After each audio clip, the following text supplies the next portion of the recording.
Hello बच्चों, कैसे हैं? Everything okay? तो चलिए अब हम लोग मैथ्स को कंटिन्यू करेंगे। Class 12 NCERT math. और हम लोग लास्ट लेक्चर में 1.1 चैप्टर को पूरा कर लिए थे। 1.2 चैप्टर से करना है, ठीक है। और ये जो चैप्टर है ये है फंक्शन का चैप्टर। तो फंक्शन में आपको जानना है कि 1 to 1 फंक्शन क्या होता है और ऑन टू फंक्शन क्या होता है, ठीक है। फिर मैनी वन फंक्शन और इनटू फंक्शन। लेकिन जो इम्पॉर्टेंट है याद रखिए वो ये दो ठो इम्पॉर्टेंट है, 1 to 1 और ऑन टू, ठीक है। इसलिए कि जो 1 to 1 नहीं होगा वही होगा क्या, मैनी वन, ठीक है। यानी अगर कोई फंक्शन क्या है, नॉट 1 to 1 है, ठीक है। अगर 1 to 1 नहीं है तो उसको क्या बोलेंगे, मैनी वन बोलेंगे। इसी तरीके से अगर कोई ऑन टू नहीं है, ठीक है, क्या है, नॉट ऑन टू। अगर ऑन टू नहीं है तो वो क्या कहलाएगा, वो आपका इनटू कहलाएगा, ठीक है जी। क्लियर है? ये बहुत ही इजीली आपको समझ में आ जाएगा। डेफिनेशन भी हम लोग लिख लेंगे और एक बार समझ जाओगे ना तो आपसे ये चैप्टर खुद ब खुद बनेगा, ठीक है। चलिए पहले हम लोग ऑन 1 और ऑन टू को समझते हैं। उससे पहले एक बार फंक्शन का रिवीजन कर लेते हैं। तो फंक्शन का रिवीजन 11th क्लास में भी आपने फंक्शन को अच्छे से पढ़ा है, रिलेशन भी पढ़ा है, ठीक है। तो बहुत कुछ आपको पता है, एक बार रिवीजन कर लेते हैं। सबसे पहले देखो रिलेशन क्या होता था। रिलेशन, ठीक है, क्योंकि आपको पता है कि जितना भी तरह का फंक्शन है सब क्या है, सब एक तरह का रिलेशन है, दो सेट ए और बी के बीच में, ठीक है। तो हम लोग रिलेशन का बात करेंगे, रिलेशन बिटवीन दो set, between two sets A and B, ठीक है। मान लो मेरे पास में दो सेट है ए और बी, तो इसके बीच में कैसा रिलेशन होता है। तो डेफिनेशन में अगर आप पढ़ चुके हो, मैं आपको इसको मैपिंग से समझा देता हूं ताकि फंक्शन समझ में आ जाए, ठीक है। तो एक मैपिंग हम लोग यहाँ पे कंसिडर करते हैं। जैसे मान लो ये मेरा एक जो है मैपिंग हम लोग ले रहे हैं, ट्रांसफॉर्मेशन जिसको कहा जाता है मैपिंग, ठीक है। तो एक सेट हम इधर लिए हैं ए और एक सेट इधर लिए हैं बी, ठीक है। मान लेते हैं ए में एलिमेंट है ABCD और बी में कैसा एलिमेंट है 1 2 3 4 ऐसा एलिमेंट है, ठीक है। और सपोज कीजिए कि ए जो है वो 1 के साथ में बनाता है इमेज, ठीक है जी। बी जो है 2 के साथ में बनाता है और बी 3 के साथ भी बनाता है, ऐसा मान लेते हैं, ठीक है। सी जो है ये भी 3 के साथ बनाता है और डी जो है ये 4 के साथ बनाता है, ठीक है। ऐसा आपका इमेज बनता है, मान लीजिए। हाँ, तो ये एक तरह का रिलेशन है। और ऐसा कोई भी मैपिंग बनाइएगा आप कि दो सेट लीजिएगा, इधर कुछ एलिमेंट हो, फिर इधर कुछ एलिमेंट हो, ठीक है। और इस एलिमेंट को इधर के साथ आप मैप कीजिए, यानी ए का मान लो रिलेशन 1 से बना, बी का बना 2 से, बी का बना 3 से, सी का बना 3 से, डी का बना 4 से। तो क्या इस तरह का आप कोई भी लेंगे ना तो अब सब आपका रिलेशन होगा। लेकिन जितना भी इस तरह का मैपिंग है वो फंक्शन हो भी सकता है और नहीं भी हो सकता है, ठीक है।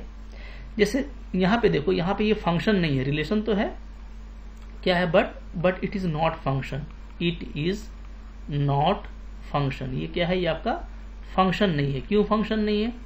इसलिए फंक्शन नहीं है, हम लोग अभी डेफिनेशन पढ़ेंगे कि फंक्शन में ये जरूरी है ना कि जिस सेट को आप पहले लिए हो, पहले किसके लिए हो, पहले आप इसको लिए हो, ठीक है, ए को, तो उस सेट का सारा एलिमेंट का यूनिक इमेज होना चाहिए, ठीक है। देखिए हम लोग इस इधर जो पोर्शन है इसको क्या बोलते हैं, इसको हम लोग बोलते हैं एलिमेंट। क्या बोलते हैं? एलिमेंट, ठीक है। जैसे मान लो ए आपका क्या है, एक एलिमेंट है और ए का इमेज क्या है 1, तो इधर जिसमें मैप करता है उसको हम लोग बोलते हैं इमेज, ठीक है जी। तो इधर का इधर बनता है इमेज। तो फंक्शन होने के लिए जरूरी है कि हर एलिमेंट का जो पहले सेट में है उसका एक ही इमेज होना चाहिए। जबकि यहाँ देखो बी का 2 इमेज बन रहा है, एक तो 2 बना रहा है ये, ठीक है, और एक और इमेज बना रहा है, ये कौन सा, ये 3, ठीक है। ये 2 इमेज बना रहा है बी। तो अगर कोई एलिमेंट इधर से 2 इमेज बनाता है तो वो फंक्शन नहीं होगा, ठीक है। हर एलिमेंट को एक ही इमेज बनाना पड़ेगा, यूनिक इमेज, तब वो क्या होता है, फंक्शन होता है। तो ये फंक्शन नहीं है, ठीक है। ऐसे भी आप समझ सकते हैं कि अगर मैं इस रिलेशन को लिखूं तो ये रिलेशन कैसे लिखा जाएगा, ऑर्डर पेयर में लिखेंगे कि ए का रिश्ता 1 के साथ है, A1, बी का 2 के साथ, B, 2, फिर बी का 3 के साथ तो B, 3, फिर सी का 3 के साथ, C, 3 और डी का है 4 के साथ में, ठीक है, ओके। यहाँ पे देखो ऐसे लिख करके आप बहुत आसानी से पता कर सकते हैं। जब भी आप रिलेशन लिखेंगे ना तो आप बस ये देखिएगा कि एक ही एलिमेंट, जैसे देखो बी यहाँ भी है और बी यहाँ भी है, तो 2 जगह आ रहा है तो ये बता रहा है कि बी का इमेज 2 भी है और बी का इमेज 3 भी है, तो बी का डुअल इमेज है। ठीक है, तो इस तरह का कोई भी डुअल इमेज वाला मैपिंग बनेगा तो ये क्या होगा, ये आपका फंक्शन नहीं होगा, नॉट ए फंक्शन। तो यहाँ पे ये जो रिलेशन है वो क्या है, फंक्शन नहीं है। ठीक है, तो फंक्शन होता क्या है, तो फंक्शन का डेफिनेशन देखो यहाँ पे लिख देता हूं मैं। फंक्शन क्या होता है, देखिए फंक्शन एकदम प्यार से समझ जाइए, काफी इजी होता है। ठीक है, फंक्शन क्या होता है, फंक्शन तो हम लोग इसको ऐसे लिख सकते हैं, ए मैपिंग। ठीक है, चूंकि आप मैपिंग से अच्छे से समझ जाओगे, तो a mapping f from A to B. मान लीजिए 2 सेट हम लिए, एक सेट हम ए लिए, एक सेट हम बी लिए। ठीक है, तो इन दोनों के बीच का कोई मैपिंग है, वो फंक्शन कब कहलाएगा, is said to be a function. ठीक है, इसको हम लोग क्या बोलेंगे, इसको हम लोग फंक्शन बोलेंगे, या इसको ऐसे लिख लो, ज्यादा बेटर रहेगा, इसको रिलेशन कर दो। ठीक है, क्योंकि हर फंक्शन एक रिलेशन है, तो ऐसे लिख देते हैं क्या, ए रिलेशन। कोई रिलेशन ले लिया मैंने, ठीक है, कैसा रिलेशन लिया, एफ नाम दिया रिलेशन का, एफ फॉर फंक्शन हो जाएगा। ठीक है, तो F from A to B, 2 set A और बी लिया, so a relation F from A to B is said to be function when, कब, when every element of A has unique image in B, ठीक है, तो ये आप बहुत अच्छे समझ में आ जाएगा आपको। यहाँ पे 2 चीजें इंपॉर्टेंट है, एक एवरी मतलब एवरी एलिमेंट ऑफ ए। ठीक है, मतलब पहले सेट का, पहला सेट कौन सा है, ए है, तो पहला सेट का सारा एलिमेंट उसमें मैपिंग में हिस्सा ले। ठीक है, और सबका क्या हो, सबका यूनिक इमेज हो बी में, है ना, मतलब एक से ज्यादा इमेज ना हो। ठीक है, यूनिक इमेज हो, तो ये क्या होगा, फंक्शन होगा। अब आपको बहुत जल्दी समझ में आ जाएगा, मैं आपको समझाता हूँ। ठीक है, जैसे मान लो मैं और भी कुछ मैपिंग ले लेता हूँ यहाँ पे ना, तो बहुत जल्दी आपको समझ में आ जाएगा। जैसे देखिए हम यहाँ पे एक मैपिंग ले रहे हैं। ठीक है, इसको ले लेते हैं हम लोग एग्जाम्पल 1। 2 सेट है मान लीजिए ए और बी। ठीक है, इधर है आपका मान लो ए बी सी और डी, और इधर मान लीजिए आपका है 1 2 3 और 4। ठीक है, अब ए मैप किया मान लीजिए 1 से, ठीक है, बी में मान लो मैप किया 2 से, सी भी मैप किया 2 से, और डी मैप किया आपका 3 से। ठीक है, इस तरीके से मैपिंग हो गया। तो अब क्या ये फंक्शन है, तो अब ये फंक्शन है, यस क्या है, ये फंक्शन है, यस इट इज फंक्शन। ये क्या है जी, ये फंक्शन है। क्यों फंक्शन है, इसलिए कि आप देख रहे हो कि एवरी एलिमेंट, पहले तो सारा एलिमेंट हिस्सा ले रहा है। ठीक है, मतलब 4 एलिमेंट है पहले सेट में, तो ए बी सी डी, ये चारों एलिमेंट हिस्सा ले रहा है, सबका मैपिंग बन रहा है, और यूनिक इमेज है। अगर हम ए का इमेज का बात करें तो सिर्फ एक ही इमेज है 1, बी का इमेज एक ही है 2, सी का भी सिर्फ 2 है। देखो सेम हो सकता है, उससे कोई दिक्कत नहीं है, बी का एक इकलौता इमेज है 2, सी का भी इकलौता है। ठीक है, दोनों का एक जैसा है, कोई दिक्कत नहीं है, और डी का भी इकलौता इमेज है 3। ठीक है, तो समझ कर रखिए कि फंक्शन के लिए जरूरी है कि इधर का सारा एलिमेंट क्या होना चाहिए, खपना चाहिए, मतलब हिस्सा लेना चाहिए मैपिंग में। इधर का ले ना ले कोई जरूरी नहीं है, इधर का सब ले लेगा तो ऑन्टो कहलाएगा, सब नहीं लेगा तो इनटू कहलाएगा। ये हम लोग बात करेंगे अभी, ठीक है ना। लेकिन फंक्शन होने के लिए जरूरी है कि पहले सेट का सारा एलिमेंट मैपिंग में हिस्सा ले ले। ठीक है, और सबका यूनिक इमेज होती है, फंक्शन है। ठीक है, और इस फंक्शन को हम लोग ऐसे लिख सकते हैं, कैसे लिख सकते हैं इस फंक्शन को, तो इस फंक्शन को हम लोग लिख सकते हैं यहाँ पे ऐसे करके। ठीक है, कि ए का इमेज 1 के साथ में है तो a,1, बी का इमेज 2 के साथ में है b,2, सी का भी 2 के साथ में है, और डी का क्या है 3 के साथ में है, तो ये आपका फंक्शन कहला गया। ठीक है, अब 1 ऑन्टो क्या होता है वो हम लोग देख लेंगे, ये बहुत जल्दी समझ में आ जाएगा। एक दो और एग्जांपल ले लेते हैं। ठीक है, जैसे मान लो एक मैं यहाँ पर और एक एग्जांपल लेता हूँ। ठीक है, एक मैपिंग मैं लेता हूँ यहाँ पे, तो ये मैंने मैपिंग ले लिया, इसको ले लेते हैं हम लोग सेकेंड नंबर। ठीक है, मान लीजिए यहाँ पे आपके पास में एक सेट ए है, एक आपका बी है, इधर एलिमेंट है मान लो ए बी सी, और इधर मेरा एलिमेंट है मान लो 1 2 3। ठीक है, ए का मैपिंग बना मान लीजिए एक 1 के साथ में, बी का बना 2 के साथ में, और सी का बन गया 3 के साथ में। ठीक है, तो अगेन आप देखोगे कि इसमें क्या है, सारा एलिमेंट हिस्सा ले रहा है और सबका एक ही इमेज है, तो ये नो डाउट क्या है, ये भी आपका फंक्शन है। यस इट इज फंक्शन, ये क्या है जी, हमारा फंक्शन है। ठीक है, क्लियर है। तो जो आसान है सो आसान है, आसान इस तरह का ले सकते हो। एक और ले लेते हैं यहाँ पे, चलो इसको, ठीक है, 4 नंबर को, 4 नंबर यहाँ पे मान लो 2 सेट है मेरा ए और बी। ठीक है, इसका ये आंसर हो जाएगा। इधर इसके पास मान लो एलिमेंट है मेरे पास में ए बी सी डी, इधर एलिमेंट है मेरे पास में 1 2 3 4। ठीक है, अब मान लीजिए ऐसा हो रहा है यहाँ पे कि A 1 के साथ जा रहा है, ठीक है, B 2 के साथ जा रहा है, C भी 2 के साथ जा रहा है, ठीक है, ओके। यही मैपिंग आपको दिया हुआ है। तो क्या अब ये फंक्शन है? तो ये फंक्शन नहीं है। क्या है ये फंक्शन नहीं है। क्यों फंक्शन नहीं है? तो रिलेशन ये सारे हैं, ठीक है, बट फंक्शन नहीं है। क्यों? इसलिए कि आपने पढ़ा कि एवरी एलिमेंट, ए का सारा एलिमेंट हिस्सा लेना चाहिए, बट देखो ये डी हिस्सा नहीं ले रहा है, तो इसलिए ये फंक्शन नहीं है, ठीक है। इधर कितना भी एलिमेंट छूट जाए कोई इशू नहीं है, बट इधर कोई एलिमेंट नहीं छूटना चाहिए, तो ये आपका फंक्शन नहीं है, ठीक है। तो ये सब एक हम लोग और एग्जाम्पल ले लेते हैं ताकि क्लियर हो जाए। अच्छा, ये 3rd नंबर है ना, ये हम लोगों का 3rd नंबर एग्जाम्पल है। तो मैं एक और ले लेता हूँ ताकि हम लोगों की बात फिर अच्छे से होने लगे, ठीक है। तो यहाँ पे एक ले लेते हैं मैपिंग हम लोग। चलो, तो मान लो ये मेरा चौथा मैपिंग है, 4 नंबर। इधर एक सेट है आपका ए, इधर एक सेट है मेरा बी, ठीक है। इधर मान लीजिए एलिमेंट है ए बी सी डी, इधर एलिमेंट है मेरे पास में 1 2 3, ठीक है जी। ए मान लो कि 1 को ये कर रहा है, ठीक है, ए मेरा क्या है 1 को मैप कर रहा है, ठीक है। बी मान लो कि 3 को मैप कर रहा है, ओके। सी मान लो 2 को मैप कर रहा है, और डी भी आपका 2 को मैप कर रहा है, ऐसा, ठीक है। तो अब इस केस में आप देखोगे कि ये क्या है, क्या फंक्शन है। तो नो डाउट ये फंक्शन है, यस इट इज फंक्शन, ये फंक्शन है जी, ठीक है। और इसलिए कि आपको सारा एलिमेंट इसमें हिस्सा ले रहा है, और सबका यूनिक इमेज है। ए का सिर्फ एक ही पीस इमेज है 1, बी का एक ही इमेज है 3, सी का एक ही इमेज है 2 और डी का भी वही इमेज है 2, ठीक है। तो ये आपका फंक्शन है। तो मुझे लगता है आपको ये समझ में आ गया कि कौन फंक्शन होता है, कौन फंक्शन नहीं होता है, ठीक है। अब ये हम लोग बात करेंगे कि कौन 1 1 होता है और कौन ऑन टू होता है। तो अब मैं डिफिनेशन लिखने जा रहा हूँ 1 to 1 फंक्शन का, ठीक है। अगर ये सारे डिफिनेशन काफी इंपॉर्टेंट है, तो डिफिनेशन जो है आपको अच्छे से समझना है, और उसको समझने के बाद आपको लिखना भी है, ठीक है जी। तो मैं यहाँ पे लिख रहा हूँ डिफिनेशन 1 to 1 फंक्शन का, 1 to 1 फंक्शन, ठीक है, 1 to 1 function.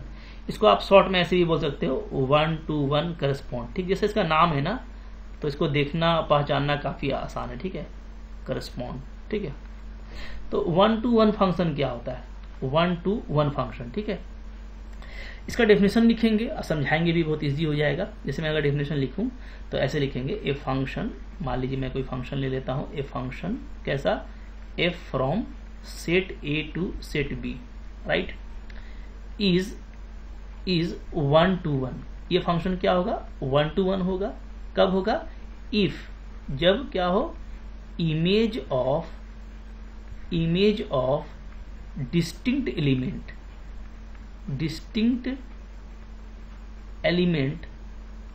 Of A under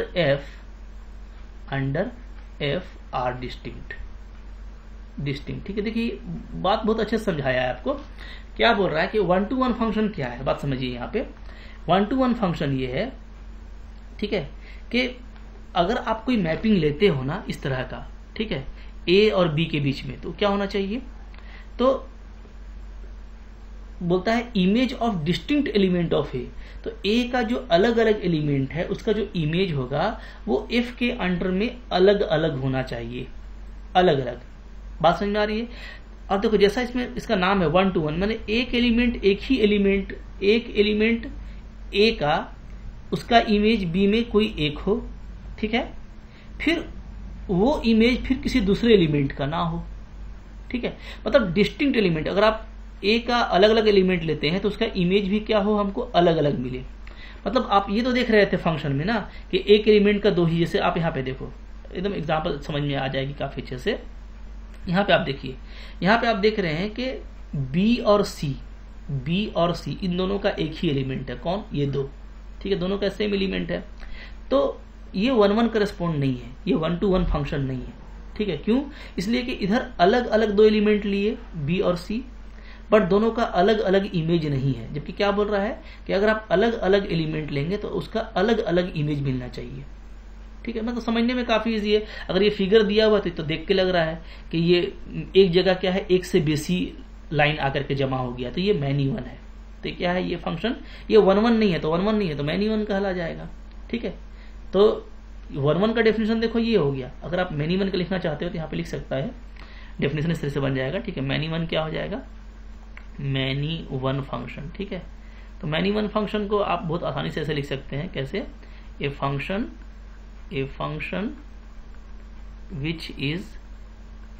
which is not one one, जो वन वन नहीं है उसको क्या बोलेंगे, उसका नाम बोलेंगे many one, called many one, ठीक है। बहुत इजी है। तो ये जो है यहाँ पे सिचुएशन है, तो यहाँ पे क्या है, ये फंक्शन आपका क्या है, नॉट वन वन है, नॉट वन टू वन, ठीक है। और वन टू वन नहीं है, इसका मतलब क्या है, इसका मतलब ये मैनी वन है, that is many one, that is many one, ये आपका मैनी वन फंक्शन है, ठीक है जी। ओके, क्लियर है। तो बहुत इजी है समझना। जैसे आप देखो नीचे, आप देख लेते हैं इसको, क्या ये वन वन है, पहले तो ये फंक्शन है, तो क्या ये वन वन है, बिल्कुल वन वन है। ये दिख भी रहा है कि एक एलिमेंट से मैप कर रहा, तो ये वन वन है, ठीक है। तो it is one one, it is one two one, देखने से बहुत इजीली पता चल जाएगा, ठीक है। ये वन वन है, तो ये तो फंक्शन ही नहीं था, तो हटाइए, इसमें बात ही नहीं करेंगे, जो फंक्शन होगा वही तो वन वन होगा। ये देखो, ये फंक्शन है, क्या ये वन वन है, तो डेफिनेटली ये वन वन नहीं है, इसलिए कि सी का इमेज भी 2 है और डी का इमेज भी 2 है, ठीक है।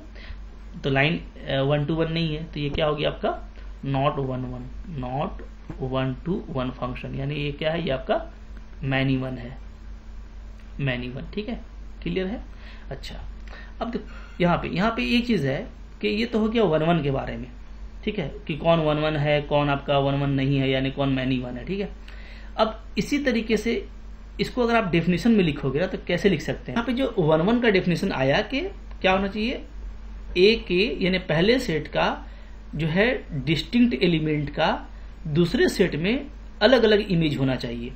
तो इसको अगर हम लोग मैथमेटिकली लिखें, जैसा कि और बुक में लिखा हुआ रहता भी है और आपको समझना भी है, तो इसको आप ऐसे लिख सकते हो, दैट इज क्या, कि f(x1) equal to f(x2) implies x1 equal to x2 for every x1 x2 belongs to set A। ये इंपॉर्टेंट है, ठीक है। ये क्या बोल रहा है, ये बोल रहा है ना कि आपका 2 अलग अलग इमेज पर उसका जो एलिमेंट है वो अलग अलग होना चाहिए, ठीक है। मतलब इसका कहना है कि अगर 2 इमेज एक हो गया, क्योंकि देखो ये इमेज है ना, अंडर द मैप F, ये क्या है, ये इमेज कहलाता है, ठीक है। ये आपका इमेज है। तो अगर सपोज करो कि 2 इमेज एक जैसा है, 2 इमेज एक जैसा है, तो ये तभी होगा जब दोनों एलिमेंट भी एक जैसा होगा। मतलब इसका काउंटर पॉजिटिव ये कि अगर 2 एलिमेंट एक जैसा नहीं है तो उसका इमेज भी एक जैसा नहीं होगा, ठीक है। जैसा कि आप यहाँ पे देख रहे हो फिगर में ना, अक्सर हम लोग जो लिखते हैं सेट में, तो कभी भी तो एक जैसा एलिमेंट नहीं लिखते हैं, जैसे ए है, बी है, सी है, डी है, ठीक है। ओके, तो अलग अलग एलिमेंट ही लिखा जाता है। जबकि इसका कहने का मतलब ये है कि अगर कभी ऐसा हुआ कि आप ए लिख दिए और बी लिख दिए, इधर आप लिख दिए 1 1 और 2, तो जाहिर सी बात दोनों तो एक ही है, तो ए 1 को मैप करेगा, ठीक है, ऐसे लिखें तो फिर ए के लिए 1 ही लेंगे, ए के लिए 1 ही लेंगे, ये 1 1 है।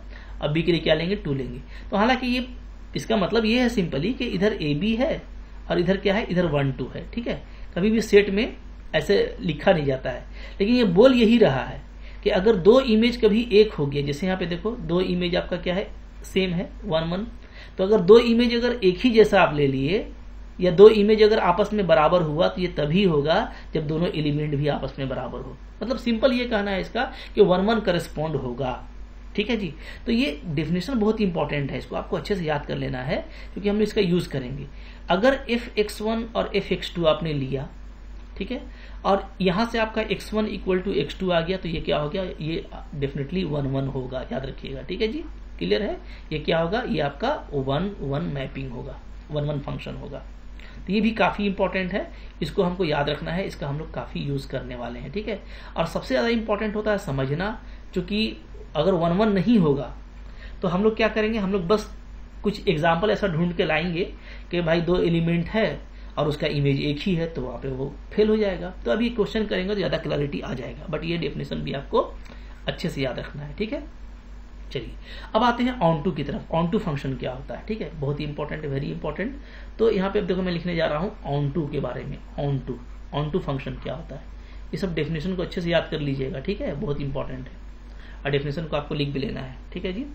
ऑन टू फंक्शन क्या होता है, देखो लिख रहे हैं, ए फंक्शन, एक फंक्शन मैंने लिया, कैसा लिया, f from A to B, ठीक है। इसको क्या बोलेंगे, इसको हम बोलेंगे onto, is onto. कब ऑन टू होगा, when for all element of B ठीक है। अच्छा यहाँ पे इसको ऐसे लिख देते हैं, फॉर ऑल लिख दिए या फॉर एवरी भी लिख सकते हैं, कोई दिक्कत नहीं है, ठीक है। For every element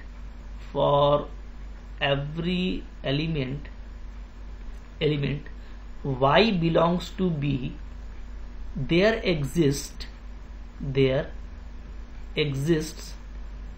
x belongs to a such that fx equal to y, ठीक है। ये बहुत इंपॉर्टेंट डेफिनेशन है ऑन टू के लिए। मैं आपको इसको भी समझाऊंगा तो काफी मजा आ जाएगा इसको समझने के बाद, ठीक है। और काम करना भी काफी इजी हो जाएगा, ठीक है। थोड़ा सा यहाँ पे और स्पेस निकालते हैं हम लोग ताकि आपके लिए और इजी हो जाए। तो अभी समझेंगे हम लोग, समझेंगे तो बहुत ही इजी हो जाएगा ये, ठीक है। चलो तो अब देखो क्या है यहाँ पे, तो ऑन टू के लिए मैंने क्या बोला, ऑन टू कोई फंक्शन कब होगा, जब आप कोई भी एलिमेंट लो, किसका, y बिलोंग्स टू बी, यानी दूसरे सेट का आप कोई भी एलिमेंट लो, उसके लिए क्या होना चाहिए, उसके लिए कोई ना कोई x a का हमको मिलना चाहिए, ठीक है। सच दैट के ये जो y है वो एक इमेज बन जाए उस एलिमेंट का। बात फॉलो कर रहे हैं, मतलब देखो सिंपल सी बात ये है, इसको हम ऐसे भी लिख सकते हैं दूसरे वर्ड्स में, ठीक है। क्या कि ए फंक्शन, ऐसे भी लिख सकता हूं मैं, a function f from a to b is onto. ये ऑन टू होगा, कब ऑन टू होगा, व्हेन, जब आपका क्या होगा, जब कोडोमेन इक्वल टू क्या होगा, इक्वल टू रेंज होगा। ये भी बहुत इंपॉर्टेंट डेफिनेशन है, चाहे तो आप इसको ऐसे लिख सकते हो, ठीक है। मैं आपको समझा रहा हूं, और ये सब आप जानते हो, डोमेन किसको बोलते हैं, कोडोमेन किसको बोलते हैं, और रेंज किसको बोलते हैं, ठीक है। जैसे हम लोग यहाँ पे एक मैपिंग ले लेते हैं तो काफी अच्छे से समझ में आ जाएगा ये सारी चीजें, ठीक है जी। देखो मैंने यहाँ पे एक मैपिंग ले लिया। अब मान लो कि यहाँ पे दो सेट है ना, ए है और बी है, ठीक है। इधर मान लेते हैं मेरा ए है, बी है, सी है, डी है। इधर मेरा क्या है, इधर मेरा है 1 2 3, ठीक है, ऐसा ही मान लीजिए, ओके। अब देखो मान लेते हैं कि ए जो है मैप करता है 1 को, ठीक है, राइट, क्लियर है जी। अच्छा इसको ऐसे ले लेते हैं, 4 तक ले लेते हैं, ठीक है। बी मैप करता है मेरा 2 को, सी भी मेरा मैप करता है 1 को, ठीक है, ऐसा मान लेते हैं। और जो डी है ये मैप करता है मेरा 3 को, ठीक है, ये 3 को मैप कर रहा है, इसको 3 को, ठीक है, ऐसा। तो अब देखिए डेफिनेटली ये फंक्शन है क्योंकि सारा एलिमेंट मैप कर रहा है और सबका एक ही इमेज है, ए का 1 है, सी का भी 1 है, बी का 2 है और डी का 3 है, ठीक है, सबका यूनिक इमेज है बी में। तो ये नो डाउट क्या है, फंक्शन है, इज ए फंक्शन, ये एक फंक्शन है, ठीक है। अच्छा अब ये फंक्शन है और ये 1 1 नहीं है, ये भी हम लोग देख चुके हैं। तो ये क्या है आपका, ये है not 1 to 1 function, not 1 to 1 यानी कि ये मैनी वन फंक्शन है, ठीक है। अब देखिए, अब यहाँ पे समझिएगा, ये जो ए होता है, ए को हम लोग क्या बोलते हैं, ए को हम लोग बोलते हैं डोमेन। क्या बोलते हैं जी, ए जो होता है वो डोमेन कहलाता है। इसके जो एलिमेंट्स हैं ए बी सी डी, ये डोमेन कहलाते हैं, ठीक है। बी क्या कहलाता है, बी कहलाता है कोडोमेन, ठीक है। जो भी बी में एलिमेंट है, जैसे क्या है यहाँ पे देखोगे 1 है, 2 है, 3 है, 4 है, ये सारा क्या है, कोडोमेन है। और डोमेन में कौन कौन सा एलिमेंट था, तो यहाँ पे है आपका ए है, बी है, सी है, डी है, ये डोमेन का एलिमेंट है, ये कोडोमेन का, ठीक है। और बाकी ए बी सी डी को हम लोग क्या बोलते हैं, एलिमेंट बोलते हैं, ठीक है। ये सारी बातें समझ लीजिए, क्या बोलते हैं, एलिमेंट। ए भी आपका एलिमेंट है, बी भी एलिमेंट है, सी भी एलिमेंट है और डी भी हमारा एलिमेंट है, ठीक है। और इधर जो है, इधर को क्या बोलते हैं, इधर को हम लोग बोलते हैं कि ये सारा इमेज है। 1 को भी हम लोग इमेज बोलते हैं, इमेज, 2 को भी इमेज, 3 को भी इमेज। लेकिन 4 किसी का इमेज नहीं है, ध्यान दीजिएगा ना, इसलिए कि 4 पे कोई मैपिंग ही नहीं है, 4 किसी का इमेज नहीं है। तो जो इमेज है, अगर हम लोग सिर्फ उसको अलग कर ले यहाँ पे, तो देखो ये इमेज है आपका 1 2 और 3, 1 2 और 3, ठीक है। तो यहाँ पे क्या है, यहाँ पे इमेज को अगर अलग किया जाएगा तो इमेज क्या है, तो इमेज है हमारा सिर्फ 1 2 3, ठीक है। जबकि कोडोमेन क्या है, तो कोडोमेन आप देखो 1 2 3 4 है। यानी हम लोग कह सकते हैं कि इस केस में क्या है, अच्छा ये इमेज है ना, तो इसको हम लोग रेंज बोलते हैं, ध्यान दीजिएगा। जो इमेज का कलेक्शन है उसको क्या बोलते हैं, उसको हम लोग रेंज बोलते हैं। तो ये आपका रेंज बन गया। क्या बन गया ये? This is the range. Range, ठीक है। याद रखिएगा रेंज क्या होता है? कलेक्शन ऑफ इमेज होता है। तो इस केस में क्या हो रहा है कि हमारा जो रेंज आया है वो क्या है? वो कोडोमेन के बराबर नहीं है। कोडोमेन के बराबर नहीं है। बराबर नहीं है इसका मतलब क्या है? इसका मतलब हो गया ये नॉट ऑन टू, ये ऑन टू नहीं है। ये क्या है? ऑन टू नहीं है, ठीक है। ऑन टू नहीं है तो मतलब क्या है? इसका मतलब है कि ये इनटू फंक्शन है। क्या है?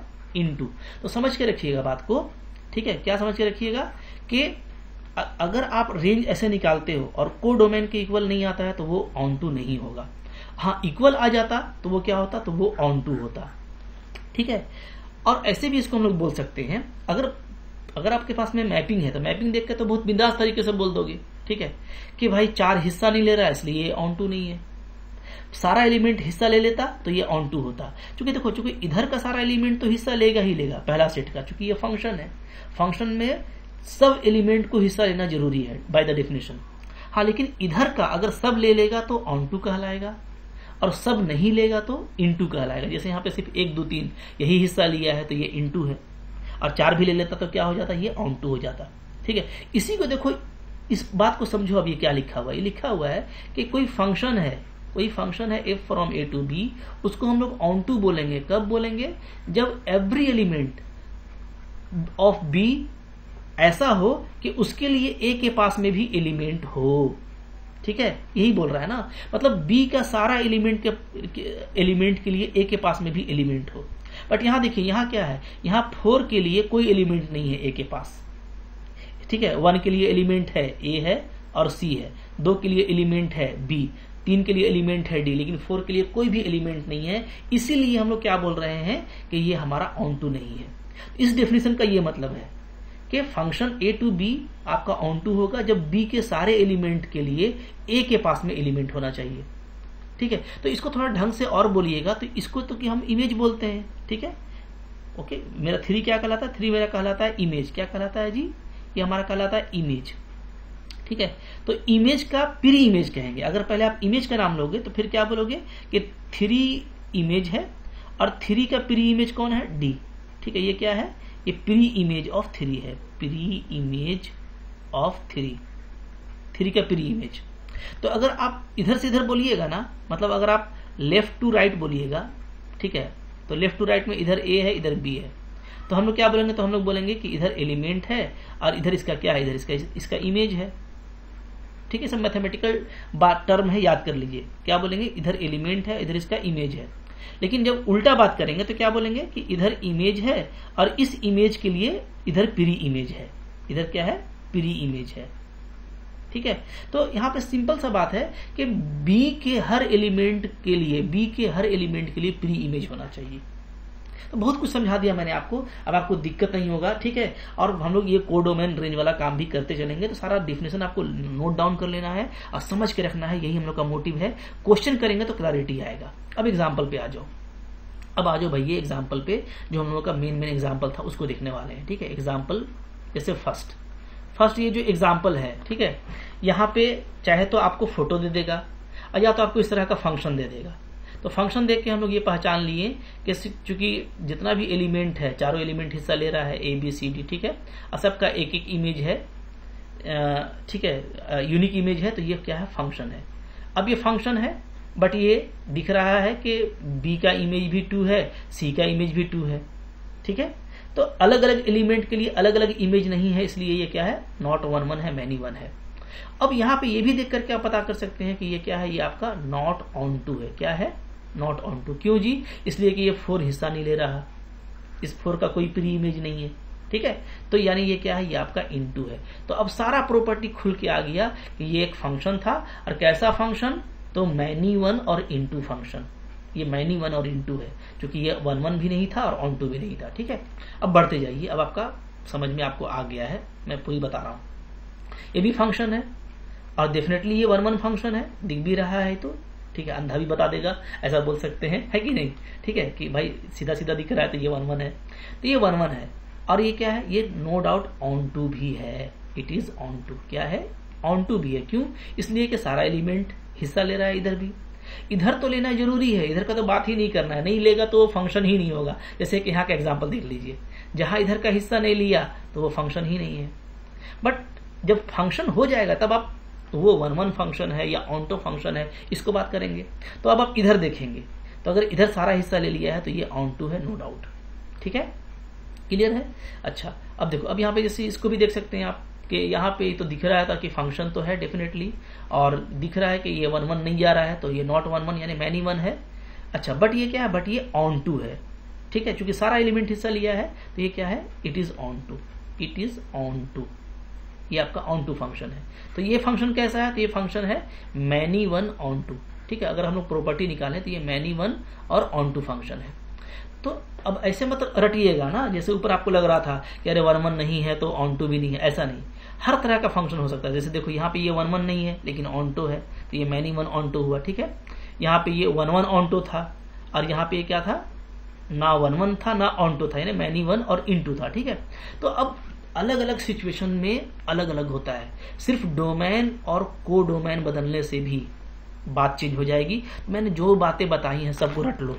डोमेन क्या होता है, को डोमेन क्या होता है, रेंज क्या होता है, फंक्शन क्या है, 1-1 फंक्शन कब कहेंगे और ऑन टू फंक्शन कब कहेंगे। बहुत बड़ा बात नहीं है, छोटी सी बात है। ठीक है, इसके बाद चैप्टर आ रहा है, चैप्टर पे जम के बात करेंगे। चैप्टर को जरूर देखना, डेफिनेटली आपको 1-1 सारी चीजें समझ में आने वाली है। ठीक है, तो मिलते हैं चैप्टर में। कोई भी चैप्टर मिस नहीं करना, मैंने आपको पहले बता दिया है। चाहे आंधी है चाहे तूफान आए, मैंने आपको पहले भी बताया है कि भाई मेरा लेक्चर क्लास 12 का MWF में आपको मिलेगा मंडे, वेडनेसडे और फ्राइडे, और क्लास 11th का आपको TTS ट्यूसडे, थर्सडे, सैटरडे को मिलेगा। तो चाहे आप 11th के स्टूडेंट हो या 12th के स्टूडेंट हो, ठीक है, या आप कंपटीशन की तैयारी कर रहे हो और रिवीजन पर्पज से आप देख रहे हो, कोई भी बच्चे हो, एकदम सीरियस होकर के पढ़ना है, एक एक लेक्चर को देखना है, मिस नहीं करना। डेफिनेटली ये सारी चीजें आपको काफी अच्छे से समझ में आ जाएंगी और क्वेश्चन आपको यूं बनेगा। ठीक है, तो मिलते हैं अपने अगले लेक्चर में, तब तक पढ़ते रहिए। Thank you very much.